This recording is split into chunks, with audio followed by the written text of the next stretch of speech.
રાજ્ય સરકારના હવામાન વિભાગે કરેલી આગાહી મુજબ ગુજરાતમાં આગામી દિવસ સૂકું અને વાદળછાયું વાતાવરણ રહેશે। રાજ્યમાં આગામી 8 અને 9 તારીખે ગુજરાતમાં કમોસમી વરસાદની આગાહી કરવામાં આવી છે। આગામી 5 દિવસમાં બનાસકાંઠા, સાબરકાંઠા, અરવલ્લી, વલસાડ, નવસારી, સુરત, દમણમાં વરસાદ પડવાની સંભાવના છે, જ્યારે સૌરાષ્ટ્રના ભાવનગર, અમરેલી, ગીર સોમનાથ, રાજકોટ, આણંદમાં હળવા વરસાદની આગાહી કરવામાં આવી છે। અમદાવાદ શહેરમાં કોરોનાના વધતા કેસમાં વધારો થતા તંત્રની ચિંતામાં વધારો થયો છે। શહેરમાં વિવિધ વિસ્તારોમાં કોરોનાના નવા 9 કેસ નોંધાયા છે, જેમાં 5 મહિલા અને 4 પુરુષો કોરોનાનો શિકાર બન્યા છે। શહેરના નવરંગપુરા, થલતેજ, જોધપુર તથા બોડકદેવ વિસ્તારમાં નવા કેસ નોંધાયા છે।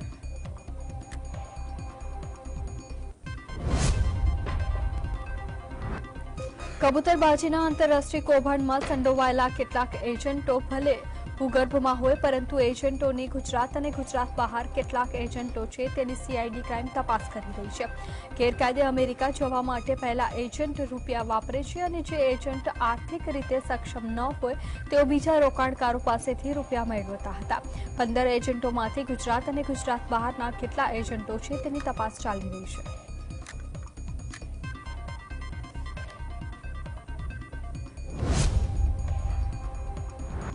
છોટાઉદેપુરમાં આવેલા મહિલા પોલીસ સ્ટેશનમાં મહિલા હેડ કોન્સ્ટેબલ લાંચ લેતા ઝડપાયા હતા। મહિલા કોન્સ્ટેબલ અરુણાબેન રાઠવા રૂપિયા 2000 લાંચ લેતા ઝડપાયા હતા। ભરૂચ એસીબીએ મહિલા કોન્સ્ટેબલને રંગે હાથે રૂપિયા 2000ની લાંચ લેતા ઝડપી પાડ્યા હતા। અરજીના કામે જામીન ઉપર મુક્ત કરવા માટે રૂપિયા 5000ની લાંચ માંગી હતી। સામાન્ય પ્રજા બાદ હવે સરકારી કર્મચારીઓને પણ મોંઘવારી નડી રહી છે। આ માટે ગુજરાત રાજ્ય કર્મચારી મહામંડળે મુખ્યમંત્રીને પત્ર લખી કર્મચારી મંડળે 4% મોંઘવારી ભથ્થું વધારવા માટે તથા જુલાઈ માસનું મોંઘવારી ભથ્થું જાહેર કરવા માટે રજૂઆત કરી છે। 46% મોંઘવારી ભથ્થું વહેલી તકે મળતું થાય એવું સરકારી કર્મચારીઓ ઈચ્છી રહ્યા છે। ઉનાના અહેમદપુર ચેકપોસ્ટ પાસે એસીબીએ રનિંગ ટ્રેપ કરી હતી। રેડ દરમિયાન ચેકપોસ્ટ ઉપર રહેલા પોલીસકર્મી ભાગ્યા હતા અને આ ઘટનામાં પોલીસમાં નહીં હોવા છતાં વહીવટદાર તરીકે રાખેલા નિલેશ તડવી નામનો શખ્સ ઝડપાયો હતો। ત્યારબાદ ચેકપોસ્ટ આસપાસના સીસીટીવી ચેક કરવામાં આવ્યા હતા। તમામ પ્રાયોગિક પુરાવા અને પકડાયેલા શખ્સે વટાણ વેરી દેતા ઉના પીઆઈ અને જે ગોસ્વામી, એએસઆઈ નિલેશ મૈયા અને વહીવટદાર નિલેશ તડવી ઉપર એફઆઈઆર નોંધવામાં આવી હતી। રાજકોટ જિલ્લાના ધોરાજી તાલુકાના તોરણી ગામ નજીક ચેકડેમનું પાણી દૂષિત બન્યું હતું। ચેકડેમના પાણીમાં કોઈ અજાણ્યા ઈસમોએ કેમિકલ અને કલર ઠાલવી ગયા હોવાના પગલે પાણી દૂષિત બની ગયું હોવાનું સામે આવ્યું છે, જેના પગલે લોકોમાં રોષ જોવા મળ્યો।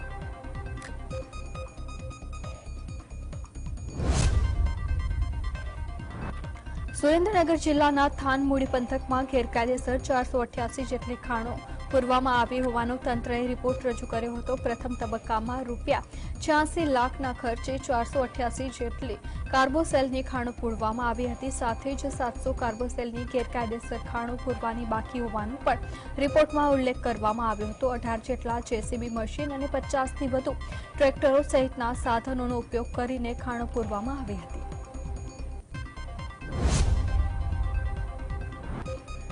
નવસારીના જલાલપોરમાં આવેલા લીમડાઈ ગામે ફરી પાવર ગ્રીડ મુદ્દે વિરોધ પ્રદર્શન થયું હતું। પાવર ગ્રીડ કોર્પોરેશન દ્વારા ખેડૂતોને યોગ્ય વળતર બાબતે કોઈ સંતોષકારક જવાબ ન અપાયો હોવાના આક્ષેપ લાગ્યા છે અને આ બાબતે ગ્રામજનોએ ભેગા થઈને વિરોધ કર્યો હતો। ગ્રામજનોએ ભેગા મળીને પાવર કોર્પોરેશન દ્વારા શરૂ કરવામાં આવેલી કામગીરી અટકાવી હતી। નસવાડીમાં સિંગલ યુઝ પ્લાસ્ટિક વિરુદ્ધ નગરપાલિકા તંત્રએ અભિયાન ચલાવ્યું છે અને 75 માઇક્રોનથી નીચેની પ્લાસ્ટિક થેલીના મુદ્દામાલ ઝડપી પાડવામાં આવ્યું છે।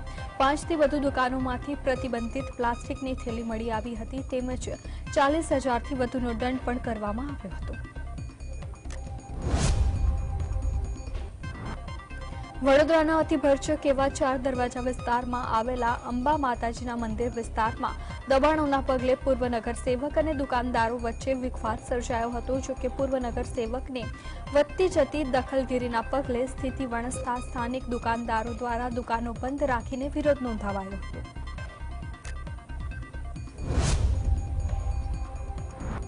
સિહોરના છાબડા ગામે ખેડૂતોએ ડુંગળીની નિકાસબંધીને લઈને વિકાસ યાત્રામાં વિરોધ નોંધાવ્યો હતો.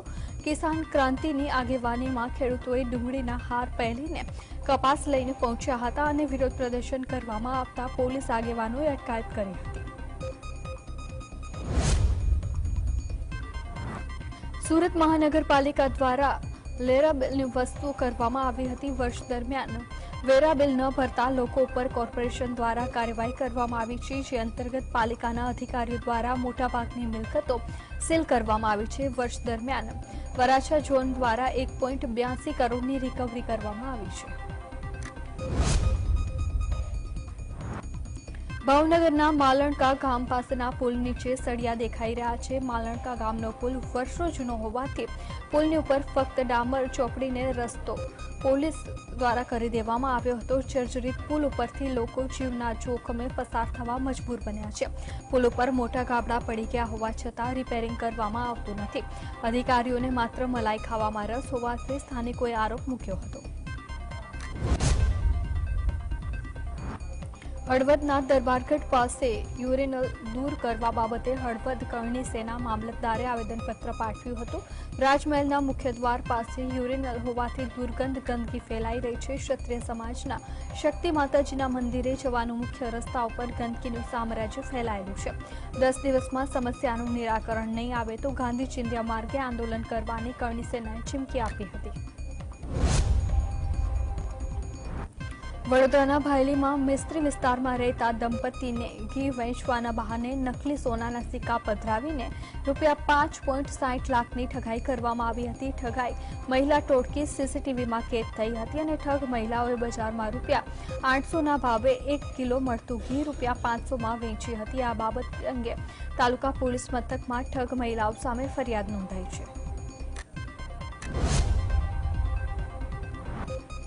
સુરતના સચિન જીઆઈડીસી વિસ્તારમાં બેંકના એટીએમમાં રૂપિયા ઉપાડવાના નામે છેતરપિંડી કરવામાં આવી હતી.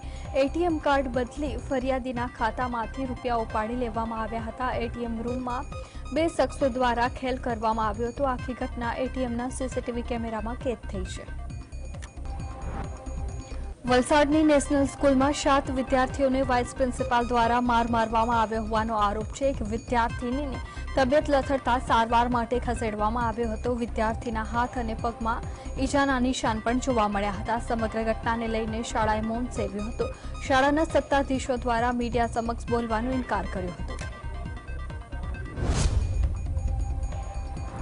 રાજકોટના શહેરી વિસ્તારોમાં દીપડાની દહેશત ઉપર ઋષિકેશ પટેલનું નિવેદન સામે આવ્યું છે, જેમાં તેમણે કહ્યું છે કે શહેરી વિસ્તાર અને ગ્રામ્ય ક્ષેત્રમાં દીપડા સહિત હિંસક પ્રાણીઓ પહોંચી જવાની ઘટના ચિંતાજનક છે. સરકાર દ્વારા વન્ય પ્રાણીઓ જંગલમાં જ રહેતા હોય છે તે માટે એક્શન પ્લાન તૈયાર કરવામાં આવશે. 3 જાન્યુઆરીના રોજ કેન્દ્ર સરકારના મોટર વ્હીકલ એક્ટના કડક કાયદાના વિરોધમાં સુરતમાં પાલિકા સંચાલિત બીઆરટીએસ બસમાં તોડફોડની ઘટના સામે આવી છે. સિટી બસના ચાલક સહિત કંડક્ટર મળી કુલ 4 આરોપીઓની પોલીસ ધરપકડ કરી છે. આરોપીઓ દ્વારા બાઇક ઉપર આવેલા અજાણ્યા શખ્સો દ્વારા બસના કાચ તોડી તોડફોડ કરી હોવાનું નિવેદન પોલીસે આપ્યું હતું.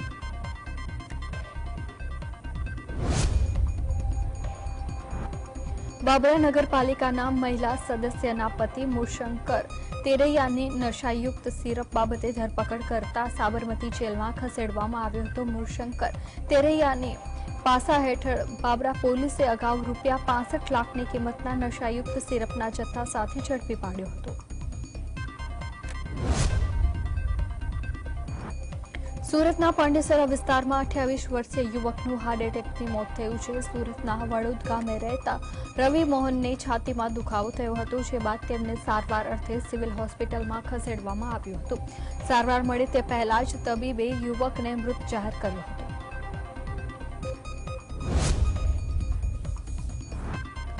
ભાવનગરની મહુવા પોલીસ ચોકીમાં સાયબર ક્રાઇમની તપાસ માટે લાવેલી વ્યક્તિએ એસિડ પી લીધું હતું, જેમાં મહુવા પોલીસ મથક ખાતે એક યુવતીના ફોટો વાયરલ કરવા અંગે ફરિયાદ નોંધાઈ હતી. જેના આધારે મહુવા પોલીસ દ્વારા તપાસ હાથ ધરવામાં આવી હતી, જેમાં રાજુલાના ભેરાઈ ગામે રહેતા મુકેશ વાળાનું નામ સામેલ હોવાથી પોલીસ શખ્સે તપાસ અર્થે પોસ્ટ ખાતે બોલાવવામાં આવ્યો હતો. બનાસકાંઠામાં ફરી એક વખત તાલિબાનની સજા આપતો વિડીયો વાયરલ થયો હતો। યુવકને યુવતી સાથે પ્રેમ કરવાની તાલિબાની સજા મળી હતી। પ્રેમિકાને મળવા જતા પ્રેમીને ગ્રામજનોએ સજા આપી હતી। યુવકને વૃક્ષ સાથે બાંધીને ટકો કરતો વિડીયો વાયરલ થયો હતો। જીએસટીવી વાયરલ વિડીયોની કોઈ જ પુષ્ટિ કરતું નથી।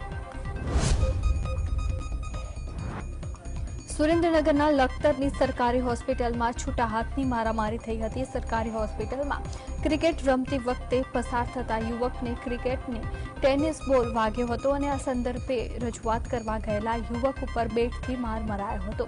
ઘટનાની જાણ થતાં પોલીસ તપાસ હાથ ધરી હતી।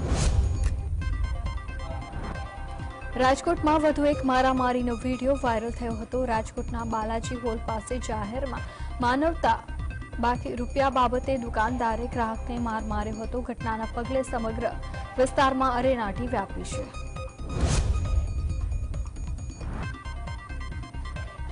સાબરકાંઠાના હિંમતનગરમાં લૂંટારુઓ બેફામ બન્યા છે અને હિંમતનગરના મોતીપુરા વિસ્તારમાં કારનો કાચ તોડી લૂંટારાઓ લૂંટ ચલાવી હતી। સન કોમ્પ્લેક્સ પાસે પાર્ક કરેલી કારમાંથી લૂંટારાઓએ 1.5 લાખની લૂંટ ચલાવી હતી। એ ડિવિઝન પોલીસે સીસીટીવીની મદદથી તપાસ હાથ ધરી। મોરબી એલસીબીએ રેડ કરીને બહોળા પ્રમાણમાં દારૂ ઝડપીને સપાટો બોલાવ્યો છે। જિલ્લાના વાંકાનેરના જાલીવાડા ગામની સીમમાં ગેસ ટેન્કરની આડમાં દારૂ લાવવામાં આવી રહ્યો હતો। એલસીબીએ આશરે 33 લાખની કિંમતનો 8,000થી વધુ બોટલ વિદેશી દારૂ ઝડપી પાડ્યો હતો। અંકલેશ્વર પાસેના નેશનલ હાઈવે ઉપર 1.56 લાખ નંગ ગુટકા પાઉચનો જથ્થો ભરેલા ટ્રકને 2 શખ્સો સાથે ઝડપી પાડવામાં આવ્યા હતા। બંને શખ્સો પાસેથી 18.29 લાખનો મુદ્દામાલ પણ મળી આવ્યો હતો। મળતી માહિતી મુજબ અંકલેશ્વર પોલીસનો સ્ટાફ પેટ્રોલિંગમાં હતો તે દરમિયાન આધાર પુરાવા વગરનો ટ્રક આવતો હોવાની બાતમી મળી હતી, જેના અનુસાર સાજિદ ઇલિયાસ અહેમદને ઝડપી પાડવામાં આવ્યો હતો। બનાસકાંઠાના ડીસાના માણસા ગામે કાર બાઇકને ટક્કર મારી હતી, જેમાં બાઇક સવાર માતા પુત્રને ગંભીર ઈજા પહોંચી હતી। ઈજાગ્રસ્તને 108 એમ્બ્યુલન્સ મારફતે ડીસા સારવાર અર્થે ખસેડવામાં આવ્યું હતું અને ત્યાંથી વધુ સારવાર માટે પાલનપુર ખસેડાયું છે। વલસાડના ધોળોઈ ફાટક નજીક બેફામ દોડતા ટેન્કરે 2 કારને ટક્કર મારી હતી। અકસ્માત સર્જી ટેન્કર ઝાડ સાથે અથડાયું હતું અને ટેન્કરની ટક્કરથી વર્ષો જૂનું તોતિંગ ઝાડ મૂળિયાથી ઉખડી ગયું હતું। સમગ્ર ઘટના સીસીટીવી કેમેરામાં કેદ થઈ ગઈ હતી। જોકે આ ઘટનામાં કોઈ જ ઈજા કે જાનહાનિ થઈ નથી। નડિયાદમાં સરકારી એસટી બસના ડ્રાઈવરે બેદરકારી સામે આવી હતી। બસ સ્ટેશનની બહાર નીકળતા એક મહિલાને બસ ચાલકે અડફેટે લેતા મહિલા ગંભીર રીતે ઈજાગ્રસ્ત થઈ હતી। પગના ભાગે મહિલાને ગંભીર ઈજા પહોંચતા સારવાર માટે હોસ્પિટલ ખસેડાઈ હતી। ઉમરગામ તાલુકાના સરીગામ જીઆઈડીસીએ એક ઓઇલ કંપનીમાં ભીષણ આગ લાગી હતી। ઓઇલ બનાવતી કંપનીમાં આગ લાગતા દોડધામ મચી ગઈ હતી। ફાયરની ટીમે ઘટના સ્થળે પહોંચી આગ ઉપર કાબુ મેળવવાના પ્રયાસ શરૂ કર્યા હતા। ઉમરગામ પાલિકાનું ફાયર ફાઇટર ઘટના સ્થળે જવા રવાના થયું હતું। ડીસા બીડી પાર્ક વિસ્તારમાં વીજ ડિપોમાં શોર્ટ સર્કિટ થતા આગ લાગી હતી। યુજીવીસીએલના કર્મચારીઓ ઘટના સ્થળે પહોંચી વીજ પાવર બંધ કર્યો હતો। ડીસા નગરપાલિકા, ફાયર ફાઇટર અને સ્થાનિકોએ પાણીનો મારો ચલાવી આગને કાબૂમાં લીધી હતી। વીજ ડીપીમાં આગના પગલે આસપાસના વિસ્તારમાં ભયનો માહોલ છવાયો હતો। જામજોધપુરના ધુંધોરાજી ગામની સીમમાં સિંહ દેખાયો હતો। વેટુ માર્ગે સિંહનો વિડીયો બનાવ્યો હતો અને સોશિયલ મીડિયા ઉપર વિડીયો વાયરલ થયો છે। સ્થાનિકોએ વન વિભાગને જાણ કરી હતી અને 3 ગાયોનું મારણ કર્યું હોવાનું પણ સ્થાનિકોમાં ચર્ચા છે। આદિત્ય L1 હવે હેલો ભ્રમણ કક્ષા L1 પોઈન્ટ ઉપર પહોંચ્યું છે। હેલો ભ્રમણ કક્ષામાં એન્ટ્રી કરવા યોગ્ય ટ્રેજેક અને વેલોસિટીને જાળવી રાખવું ખૂબ જ જરૂરી છે। ઇસરોનું આદિત્ય L1 એ સૂર્યનો અભ્યાસ કરવા માટે દેશનું પ્રથમ અવકાશ આધારિત મિશન છે। પૃથ્વીથી લગભગ 15 લાખ કિલોમીટર દૂર તેને અંતિમ ગંતવ્ય ભ્રમણ કક્ષામાં સ્થાપિત થયું છે। ભારતીય નેવીના મોર્કોસ કમાન્ડોએ અરબ સાગરમાં શુક્રવારે યમન સ્થિત હુથી આતંકવાદીઓએ અપહરણ કરેલા માલવાહક જહાજ MV લીલા નોરકોફને છોડાવી દીધું છે અને જહાજ ઉપર 15 ભારતીય સહિત કુલ 21 ક્રૂને બચાવી લીધા છે। અરબ સાગરમાં સોમાલિયા નજીક લીલા નોર્કોફ જહાજનું અપહરણ કરનાર સમાચાર મળતા ભારતીય નેવીના યુદ્ધ જહાજ INS ચેન્નઈએ તાત્કાલિક કાર્યવાહી કરી હતી. નેવીના માર્કોસ કમાન્ડો મુજબ જહાજનું અપહરણ કરનાર આતંકીઓનો સફાયો કરી દેવામાં આવ્યો છે. કોંગ્રેસ અધ્યક્ષ મલ્લિકાર્જુન ખડગેએ એક પત્રકાર પરિષદને સંબોધતા ભારત જોડો ન્યાય યાત્રા વિશે માહિતી આપી હતી.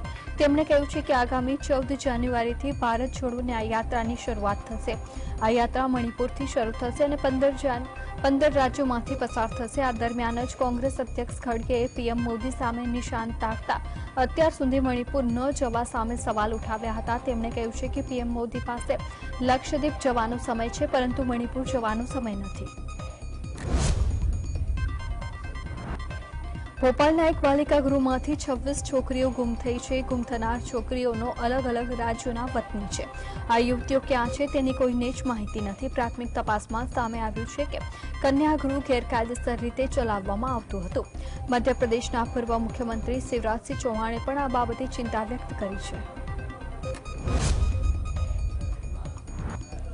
ભારત સહિત વિશ્વભરમાં કોરોના વાયરસનું કહેર ધીરે ધીરે વધી રહ્યું છે. દેશમાં છેલ્લા 24 કલાકમાં કોરોનાના નવા 774 કેસ નોંધાયા છે અને 2 સંક્રમિત દર્દીઓના મૃત્યુ થયા છે. કેન્દ્રીય સ્વાસ્થ્ય અને પરિવાર કલ્યાણ મંત્રાલય અનુસાર કોરોના દર્દીઓની સંખ્યા 4000ને પાર પહોંચી ગઈ છે. છેલ્લા 24 કલાકમાં તમિલનાડુ અને ગુજરાતમાં એક દર્દીના મોત પણ થયા છે.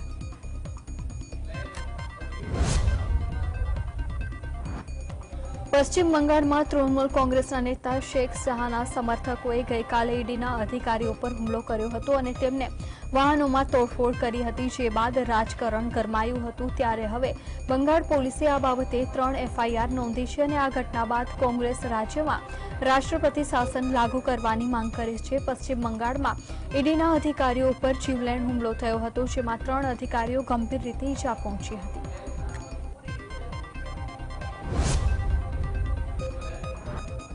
પશ્ચિમ બંગાળમાં ઈડીની ટીમ ઉપર ટોળાએ કરેલા હુમલા વિશે પ્રતિક્રિયા આપતા ભાજપ નેતા રવિશંકર પ્રસાદે જણાવ્યું છે કે આ ઘટના વિશે મમતા બેનર્જી અને વિપક્ષી ઇન્ડિયાના ગઠબંધનના લોકોએ જવાબ આપવો જોઈએ.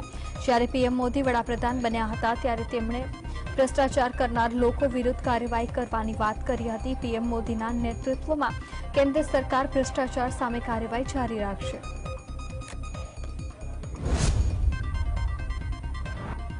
ભાજપના સાંસદ ગિરિરાજસિંહે AIUDFના નેતા બદરુદ્દીન અજમલનું નિવેદન ઉપર પ્રતિક્રિયા આપતા જણાવ્યું છે કે ભાજપ સબકા સાથ સબકા વિકાસની વાત કરે છે.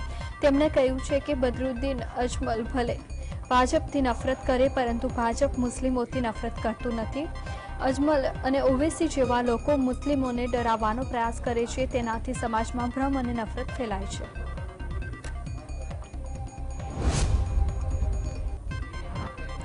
અયોધ્યામાં 22મી જાન્યુઆરીના રોજ રામ મંદિર પ્રાણ પ્રતિષ્ઠા કાર્યક્રમ યોજવામાં આવશે અને તેને લઈને તમામ તૈયારીઓ કરવામાં આવી રહી છે. ત્યારે આ વિશે વાતચીત કરતા યુપી સરકારના જેલ વહીવટતંત્રના મંત્રી ધર્મવીર પ્રજાપતિએ જણાવ્યું છે કે પ્રદેશની જેલમાં કુલ 1 લાખથી વધુ કેદીઓ બંધ છે. તેઓ પણ ભારતના નાગરિક છે અને તેઓને પણ આ ભવ્ય પ્રાણ પ્રતિષ્ઠાના સમારોહથી વંચિત રહી ન જાય એ માટે પ્રદેશની તમામ જેલમાં કાર્યક્રમનું લાઇવ સ્ટ્રીમિંગ કરવામાં આવશે. બાંગ્લાદેશની રાજધાની ઢાકામાં ટ્રેનમાં આગ લાગતા કુલ 5 લોકોના મોત થયા છે. જ્યારે આ ઘટનામાં ઘણા લોકો ઘાયલ થયાના પણ માહિતી છે. ઘટનાની માહિતી મળતા જ ફાયર બ્રિગેડની 7 ગાડીઓ ઘટના સ્થળે રવાના થઈ હતી અને બાંગ્લાદેશમાં 7 જાન્યુઆરીએ સામાન્ય ચૂંટણી માટે મતદાન થવાનું છે. વડાપ્રધાન શેખ હસીના આ વખતે પણ દાવેદાર છે અને ઘટના બાદ એક નિવેદન જારી કરીને વિદેશ મંત્રાલયે કહ્યું છે કે ઘટનાઓ સમય સ્પષ્ટ કરે કે ચૂંટણીનો વિરોધ કરી રહેલા લોકો કોઈપણ રીતે લોકતાંત્રિક પ્રક્રિયાને ખલેલ પહોંચાડવા માંગે છે.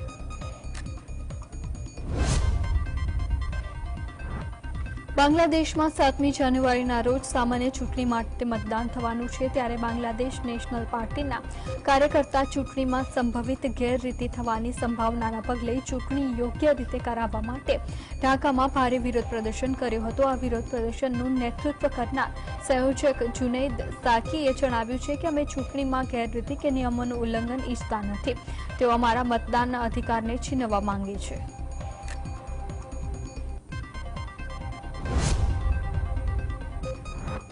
બાંગ્લાદેશના વિદેશ સચિવ મુસુદ બિના મોમેને જણાવ્યું હતું કે વડાપ્રધાન શેખ હસીના આતંકવાદ પ્રત્યે ઝીરો ટોલરન્સ નીતિ અપનાવી છે. તેઓ બાંગ્લાદેશની સાથે 1 ઇંચ પર આતંકી પ્રવૃત્તિઓ માટે ઉપયોગ થવા દેવા માંગતા નથી.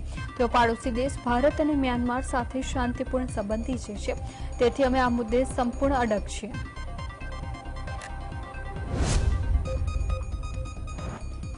અયોધ્યામાં 22મી જાન્યુઆરીના રોજ રામ મંદિર પ્રાણ પ્રતિષ્ઠા કાર્યક્રમ યોજવામાં આવશે, ત્યારે તેને લઈને તૈયારીઓ શરૂ કરવામાં આવી છે. સ્થાનિક વહીવટીતંત્રએ અયોધ્યા નગરીમાં અનેક પ્રકારની ઔષધિ અને અલગ અલગ ફૂલના છોડ વાવ્યા છે. અયોધ્યામાં મ્યુનિસિપલ કોર્પોરેશન કમિશનર વિશાલસિંહે જણાવ્યું છે કે વાલ્મીકી રામાયણમાં જેટલા પ્રકારની વનસ્પતિ છે તેનો પ્રચાર પ્રસાર કરવામાં આવશે અને ઘણા છોડની પ્રજાતિ જે લુપ્ત થવાના આરે છે તે છોડ પણ લાવવામાં આવ્યા છે.